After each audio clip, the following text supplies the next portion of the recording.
नमस्कार दोस्तों, स्वागत है आपका हमारे यूट्यूब चैनल फ्री एजुकेशन में। दोस्तों आज के इस वीडियो में हम सामान्य अध्ययन यानी कि GK GS related most important 500 की जो हमारी सीरीज चल रही है उसका सेकंड पार्ट है। पहला पार्ट हम बना चुके हैं। पहले पार्ट में भी हमने 25 क्वेश्चन को डिस्कस किया था, इसमें भी हम 25 क्वेश्चन को डिस्कस करेंगे। और ये जो 25 क्वेश्चन हम डिस्कस कर रहे हैं बहुत ही ज़्यादा इंपॉर्टेंट होते हैं आपके एग्जाम की दृष्टि से, ठीक है, और इनको बिल्कुल डिटेल में पढ़ते हैं। तो चलिए शुरू कर लेते हैं। नंबर फर्स्ट क्वेश्चन है, अंतर्राष्ट्रीय न्यायालय में न्यायाधीशों की संख्या कितनी होती है। तो दोस्तों जितने भी क्वेश्चन इस वीडियो में लाया हूं, यदि आपको किसी भी क्वेश्चन का आंसर पता है तो अपना आंसर भी लगा सकते हैं कमेंट बॉक्स में। तो देखिए जो अंतर्राष्ट्रीय न्यायालय है इसमें न्यायाधीशों की जो संख्या है वो 15 होती है। सी ऑप्शन इसका सही हो जाएगा। और देखिए जो इंटरनेशनल कोर्ट है, जो अंतर्राष्ट्रीय न्यायालय है, यहाँ से कई क्वेश्चन पूछे जाते हैं, ठीक है। ये जो 15 न्यायाधीश होते हैं इनका कार्यकाल कितने वर्ष का होता है, ये क्वेश्चन पूछा जाता है। तो इनका कार्यकाल जो है ये 9 वर्ष का होता है। जो 15 न्यायाधीश हैं इनकी नियुक्ति कौन करता है, तो इन 15 न्यायाधीशों की नियुक्ति जो है संयुक्त राष्ट्र महासभा और सुरक्षा परिषद के द्वारा की जाती है, ठीक है। अंतर्राष्ट्रीय न्यायालय इसको इंग्लिश में बोलते हैं इंटरनेशनल कोर्ट ऑफ जस्टिस, ठीक है। शॉर्ट में इसको बोलते हैं आईसीजे इसको शॉर्ट में बोलते हैं, ठीक है। और जो अंतर्राष्ट्रीय न्यायालय है संयुक्त राष्ट्र संघ का प्रमुख न्यायिक अंग होता है, ठीक है। जो इंटरनेशनल कोर्ट है इसकी स्थापना कब हुई थी, 1945 में इसकी स्थापना हुई थी। इसका मुख्यालय दी हैग यानी कि नीदरलैंड में स्थित है। एक और इम्पोर्टेंट फैक्ट है, ये भी पूछा जाता है। तो देखिए इसमें पूछा जाता है कि जो आईसीजे यानी कि इंटरनेशनल कोर्ट ऑफ जस्टिस है, इसके पहले भारतीय न्यायाधीश कौन थे, तो उनका नाम था डॉक्टर नागेंद्र सिंह, ठीक है। ये भी आपको याद रखना है। तो आईसीजे यानी कि इंटरनेशनल कोर्ट ऑफ जस्टिस से जितने भी इंपॉर्टेंट फैक्ट बनते हैं वो मैंने आपको यहाँ पर बता दिए हैं। और दोस्तों मेरे द्वारा बताया गया क्वेश्चन, मेरे द्वारा बनाए गए वीडियो यदि आपको पसंद आते हैं तो प्लीज़ वीडियो को लाइक करके हमें मोटिवेट जरूर किया करें। और मेरे इस वीडियो को अपने स्टडी रिलेटेड जितने भी व्हाट्सएप ग्रुप हैं सभी में शेयर करें। चैनल को सब्सक्राइब करने के साथ साथ बेल आइकन जरूर दबा लें, ताकि इसी प्रकार के जो मैं लेटेस्ट वीडियो डालूंगा, इसी सीरीज का मैं अगला पार्ट डालूंगा, वो आपको सबसे पहले मिल जाएगा। और दोस्तों यदि आप एक साथ सभी पार्ट को विजिट करना चाहें तो यहाँ प्ले लिस्ट के माध्यम से कर सकते हैं। प्ले लिस्ट की लिंक आपको यहाँ पर आई बटन में मिल जाएगी, नीचे डिस्क्रिप्शन में मिल जाएगी, तो आप कहीं से भी वीडियो को देख सकते हैं। नंबर सेकंड क्वेश्चन है, 1896 का कांग्रेस अधिवेशन किस लिए जाना जाता है। मोस्ट इंपोर्टेंट क्वेश्चन है। तो देखिए जो 1896 का कांग्रेस अधिवेशन है ये फेमस है क्योंकि यहाँ पर पहली बार भारत का राष्ट्रगीत गाया गया था, ठीक है। 1896 में भारत का राष्ट्रगीत पहली बार गाया गया था। और 1896 का ये कांग्रेस अधिवेशन है, ये कहाँ पर हुआ था, तो ये हुआ था कलकत्ता में, ठीक है। यानी कि इस क्वेश्चन का ए ऑप्शन सही हो जाएगा। देखिए जो हमारा राष्ट्रगीत है वो क्या है, वंदे मातरम। इसकी रचना किसने की थी, तो इसकी रचना की थी बंकिम चंद्र चटर्जी ने, ठीक है। संस्कृत भाषा में इसकी रचना की थी। और वंदे मातरम को चटर्जी ने अपने उपन्यास आनंद मठ से लिया है, ठीक है। और देखिए जो वंदे मातरम है इसको राष्ट्रगीत के रूप में एवं जनगण मन को राष्ट्रगान के रूप में दोनों को एक ही दिन अपनाया गया था। कब अपनाया गया था, ये डेट आपको याद रखना है। तो ये 24 जनवरी 1950 को अपनाया गया था, ठीक है। तो इस क्वेश्चन से इतने फैक्ट आपको याद रखना है।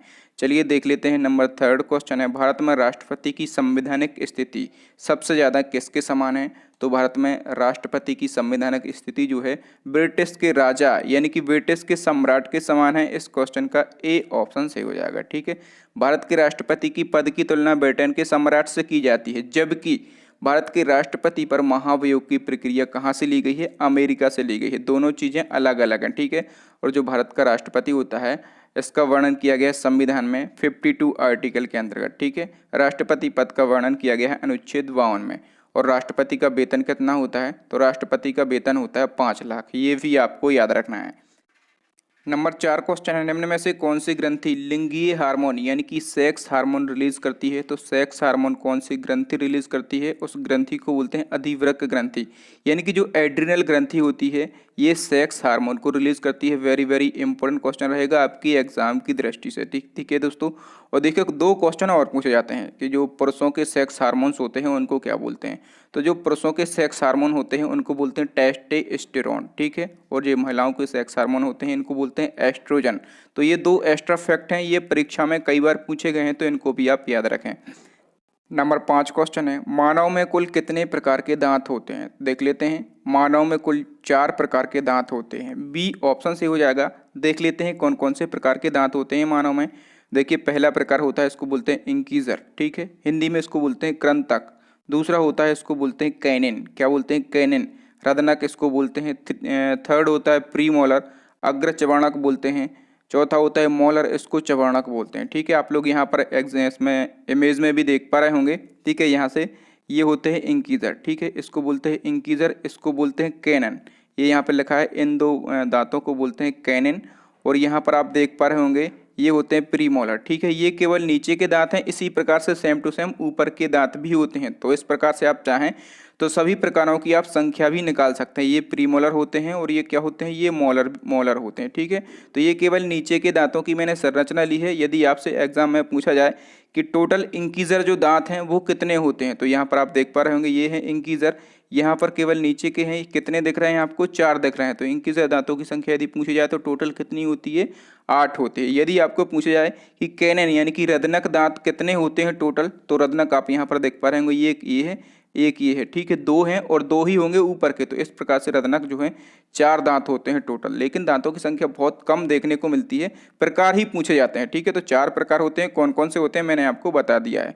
देख लेते हैं। नंबर 6 क्वेश्चन है, निम्न में से कौन भारत तथा एशिया का पहला परमाणु रिएक्टर है। तो भारत तथा एशिया का पहला परमाणु रिएक्टर कौन सा है, उसका नाम है अप्सरा। यानी कि इस क्वेश्चन का ए ऑप्शन सही हो जाएगा। ये जो है भाभा एटॉमिक सेंटर मुंबई में स्थित है। कहाँ पर, Bhabha atomic research centre Mumbai में स्थित है। इसको भाभा परमाणु अनुसंधान केंद्र, भाभा परमाणु अनुसंधान केंद्र द्वारा डिजाइन किया गया था। ठीक है, और देखिए होमी जहांगीर भाभा जो हैं इनको परमाणु ऊर्जा यानी कि न्यूक्लियर एनर्जी का जनक कहा जाता है। और जो पहला परमाणु रिएक्टर है क्या है, अप्सरा। इसकी स्थापना कब हुई थी, तो इसकी स्थापना हुई थी 1956 में। और उसका इनोवेशन किसने किया था, तो इसको इनोवेशन किया था जो हमारे फर्स्ट प्राइम मिनिस्टर थे, जवाहरलाल नेहरू। ठीक है, तो first prime minister Jawaharlal Nehru ने इसका इनोवेशन किया था। तो ये भी आपको याद रखना है। नंबर 7 क्वेश्चन है, आइसोलिन रेखा महासागर में किन समानता युक्त स्थानों को जोड़ती है। तो जो आइसोलिन रेखा है ये मानचित्र पर समान लवणता वाले स्थानों को जोड़ती है। ठीक है, समान लवणता वाले स्थानों को जोड़ती है आइसोलिन रेखा। ठीक है, ये आपको याद रखना है। नंबर 8 क्वेश्चन है, आज़ाद हिंद फौज की स्थापना किस देश में की गई थी। तो देखिए दोस्तों, आज़ाद हिंद फौज की स्थापना की गई थी टोक्यो में। जापान की राजधानी टोक्यो में इसकी स्थापना की गई थी। अंग्रेजों के कब्जे से भारत को स्वतंत्र कराने के लिए रास बिहारी बोस ने आज़ाद हिंद फौज यानी कि इंडियन नेशनल आर्मी की स्थापना की थी। कब की थी, तो इसकी स्थापना की गई थी 1942 में जापान की राजधानी टोक्यो में। और देखिए जो आज़ाद हिंद फौज है इसका जो ऑफिशियल सेंटेंस है, जो आदर्श वाक्य है, ये पूछा जाता है। तो इसका आदर्श वाक्य है एकता, विश्वास और त्याग। तो इतने फैक्ट आपको इस क्वेश्चन से याद रखना है। नंबर 9 क्वेश्चन है, पिंडारी युद्ध को और किस नाम से जाना जाता है। देखिए जो दोस्तों जो पिंडारी युद्ध है इसको तृतीय आंग्ल मराठा युद्ध के नाम से जाना जाता है। इस क्वेश्चन का सी ऑप्शन सही हो जाएगा। देखिए जो तृतीय आंग्ल मराठा युद्ध या फिर पिंडारी का युद्ध है ये कब हुआ था, तो ये हुआ था 1817 में। ठीक है, 1817 में ये युद्ध हुआ था। किस किस के बीच में हुआ था, ब्रिटिश ईस्ट इंडिया कंपनी और मराठा साम्राज्य के बीच में हुआ था। ये युद्ध में जो है अंग्रेजों की विजय हुई थी। ठीक है, और इसके साथ ही जो मराठा साम्राज्य है इसका पतन हो गया था। इसलिए जो युद्ध है ये परीक्षा में पूछा जाता है। देख नंबर 10 क्वेश्चन है, सिकंदर सानी की उपाधि किसने धारण की थी। तो सिकंदर सानी की उपाधि जो है अलाउद्दीन खिलजी ने धारण की थी। ए ऑप्शन सही हो जाएगा। अलाउद्दीन खिलजी जो है दिल्ली सल्तनत का एक बहुत ही ज़्यादा फेमस शासक था और इसने सिकंदर सानी की उपाधि धारण की थी। तो ये पूछा जाता है कि इसका मतलब क्या होता है सिकंदर सानी का, तो इसका मतलब होता है दूसरा अलेक्जेंडर। ठीक है, दूसरा अलेक्जेंडर जो है सिकंदर सानी का मतलब होता है। ये भी आपको याद रखना है। नंबर 11 क्वेश्चन है, किताब उल रेहला की रचना किसके द्वारा की गई थी। देखिए किताब उल रेहला की रचना की थी इब्न बतूता ने। इस क्वेश्चन का ए ऑप्शन से हो जाएगा, इंपॉर्टेंट क्वेश्चन है। देखिए इस पुस्तक में इब्न बतूता ने अपनी यात्रा का वृत्तांत लिखा है। ठीक है, इब्न बतूता कौन था, तो ये जो इब्न बतूता है उत्तर अफ्रीका के मोरक्को देश का एक यात्री था। ठीक है, जो कि किसके शासनकाल में आया था, मोहम्मद बिन तुगलक के शासनकाल में ये भारत आया था। ठीक है, और मोहम्मद बिन तुगलक ने इसको दिल्ली का काजी नियुक्त किया था। तो इतने फैक्ट आपको याद रखना है। नंबर 12 क्वेश्चन है, सौर मंडल का पृथ्वी केंद्रित मॉडल किसने प्रतिपादित किया था। इंपॉर्टेंट क्वेश्चन है। देखिए सौर मंडल का पृथ्वी केंद्रित मॉडल जो है ये टॉलमी ने प्रतिपादित किया था। इस क्वेश्चन का बी ऑप्शन सही हो जाएगा। टॉलमी ने ही सबसे पहले बताया था कि जो पृथ्वी है ये संपूर्ण ब्रह्मांड के सेंटर में स्थित है। ठीक है, और जो अन्य ग्रह और पिंड हैं ये पृथ्वी की परिक्रमा करते हैं, ऐसा बताया था टॉलमी ने। ठीक है, देख लेते हैं नंबर 13 क्वेश्चन। नंबर 13 क्वेश्चन भी इंपॉर्टेंट क्वेश्चन है, हीलियोसेंट्रिज्म मॉडल किसने प्रतिपादित किया था। तो हीलियोसेंट्रिक मॉडल जो है ये कोपरनिकस ने प्रतिपादित किया था। यानी कि इस क्वेश्चन का ए ऑप्शन से हो जाएगा। इस मॉडल को सूर्य केंद्रित सिद्धांत भी कहा जाता है। इसी में कोपरनिकस ने सबसे पहले बताया था कि जो सूर्य है ये सौरमंडल के केंद्र में स्थित है। ठीक है, सबसे पहले कोपरनिकस ने ही बताया था कि सूर्य सौरमंडल के केंद्र में स्थित है और संपूर्ण ग्रह सूर्य की परिक्रमा करते हैं। ठीक है, ये सबसे पहले किसने बताया था? कोपरनिकस ने बताया था। अदरवाइज अभी तक ऐसी अवधारणाएं थी कि पृथ्वी जो है ये संपूर्ण ब्रह्मांड के केंद्र में स्थित है, लेकिन सबसे पहले किसने बताया था कि जो सूर्य है ये सौरमंडल के केंद्र में स्थित है? कोपरनिकस ने बताया था। और कोपरनिकस ने ही सौरमंडल की खोज की थी। ये भी आपको याद रखना है कि पूछा जाता है कि सौरमंडल के खोजकर्ता कौन है, तो वो कोपरनिकस ही हैं। देख लेते हैं नंबर 14 क्वेश्चन है, कह रहा है भारतीय पंचवर्षीय योजना का आर्किटेक्ट किसे कहा जाता है? तो भारतीय पंचवर्षीय योजना का आर्किटेक्ट कहा जाता है पीसी महालनोबिस को। किसको? पीसी महालनोबिस को भारतीय पंचवर्षीय योजना का आर्किटेक्ट कहा जाता है। ठीक है, इनका पूरा नाम क्या है? तो इनका पूरा नाम है प्रशांत चंद्र महालनोबिस। ठीक है, इनका पूरा नाम है। ये भारत के प्रसिद्ध वैज्ञानिक और सांख्यिकीविद थे। एक डेट है 29 जून। ठीक है, 29 जून को मनाया जाता है राष्ट्रीय सांख्यिकी दिवस। तो ये इन्हीं के जन्म दिवस पर मनाते हैं। ठीक है, क्योंकि जो इंपॉर्टेंट दिवस हैं उसके पीछे की थीम आजकल पूछे जाने लगी है। तो पीसी महालनोबिस के जन्मदिन पर 29 जून को हम राष्ट्रीय सांख्यिकी दिवस मनाते हैं। देख लेते हैं नंबर 15 क्वेश्चन है, भारतीय वन अनुसंधान संस्थान किस स्थान पर स्थित है? तो भारतीय वन अनुसंधान संस्थान जो है ये देहरादून उत्तराखंड में स्थित है। बी ऑप्शन से हो जाएगा।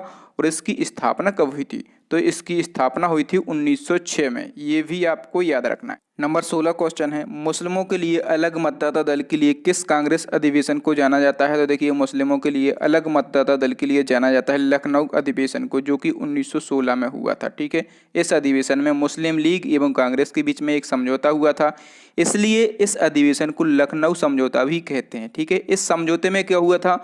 मुसलमानों के लिए अलग निर्वाचन की व्यवस्था की गई थी। और इस अधिवेशन की अध्यक्षता किसने की थी? तो इस अधिवेशन की अध्यक्षता की थी अंबिका प्रसाद मजुमदार ने। ठीक है, अंबिका प्रसाद मजुमदार ने जो है इस अधिवेशन की अध्यक्षता की थी। इतने फैक्ट आपको याद रखना है। नंबर 17 क्वेश्चन है, poverty and un British rule in India के लेखक कौन है? तो देखिए, एक पुस्तक है, बहुत ही फेमस पुस्तक है, poverty and un British rule in India. तो इसके लेखक हैं दादा भाई नेहरू जी। इस क्वेश्चन का ए ऑप्शन से हो जाएगा।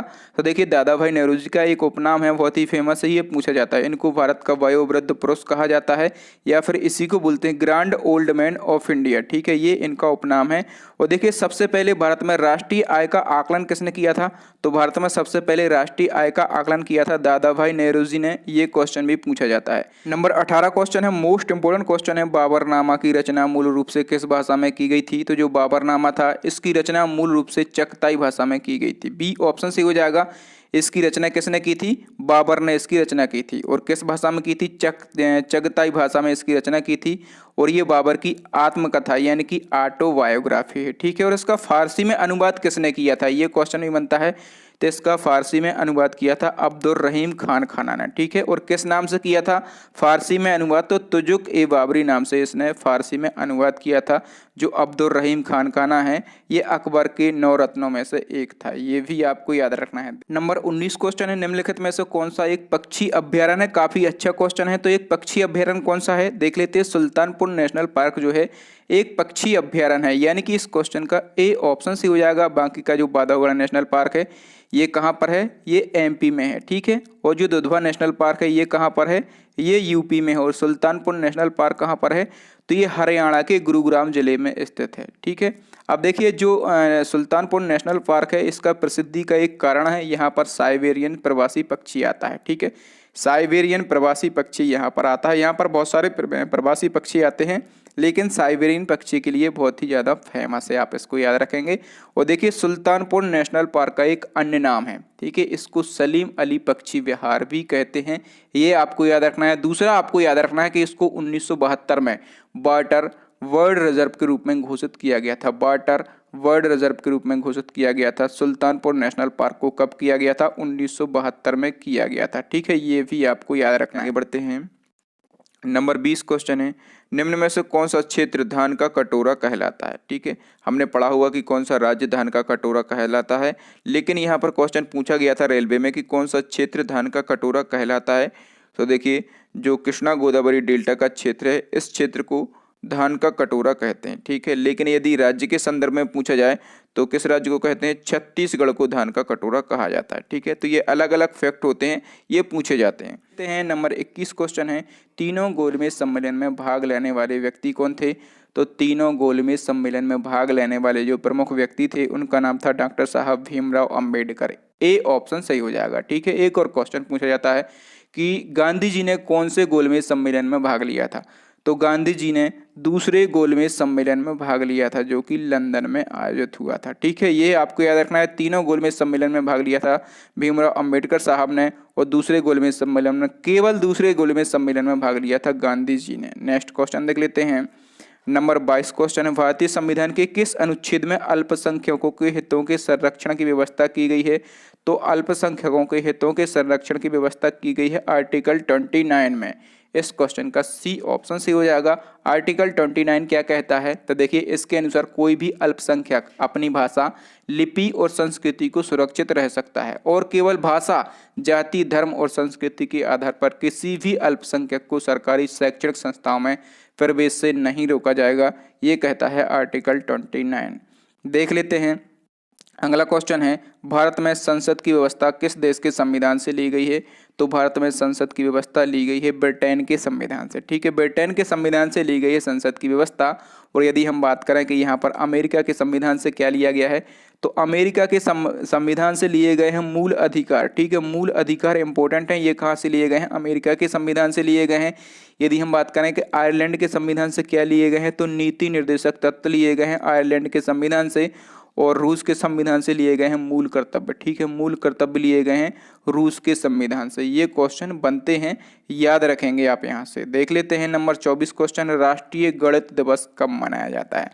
तो राष्ट्रीय गणित दिवस हम मनाते हैं 22 दिसंबर को। ठीक है, 22 दिसंबर को हर साल राष्ट्रीय गणित दिवस मनाते हैं, लेकिन हर दिवस है, इसकी थीम हमें याद रखना है, किसके जन्म दिवस पर या फिर क्या ऐसा स्पेशल हुआ था, उस दिन हम राष्ट्रीय गणित दिवस मनाते हैं। तो देखिए, एक प्रसिद्ध गणितज्ञ हैं, इनका नाम है श्रीनिवास रामानुजन। ठीक है, और इनका जन्म हुआ था 22 दिसंबर को, यानी कि इन्हीं के जन्म के उपलक्ष्य में हम हर साल 22 दिसंबर को राष्ट्रीय गणित दिवस मनाते हैं। नंबर 25 क्वेश्चन है, मोस्ट इंपोर्टेंट क्वेश्चन है, मैराथन दौड़। कई बार हमने सुना है मैराथन दौड़, इसकी दूरी कितनी होती है। तो जो मैराथन दौड़ है इसकी दूरी होती है 26 मील 385 गज। कितनी होती है, 26 मील 385 गज मैराथन दौड़ की दूरी होती है। सी ऑप्शन सी हो जाएगा। अच्छा, यदि किलोमीटर में पूछा जाए तो देखिए, किलोमीटर में इसकी दूरी होती है 42.195 किलोमीटर। ठीक है, 42.195 किलोमीटर दूरी होती है मैराथन दौड़ की। तो दोस्तों, यहाँ पर हमारे 25 क्वेश्चन कंप्लीट होते हैं।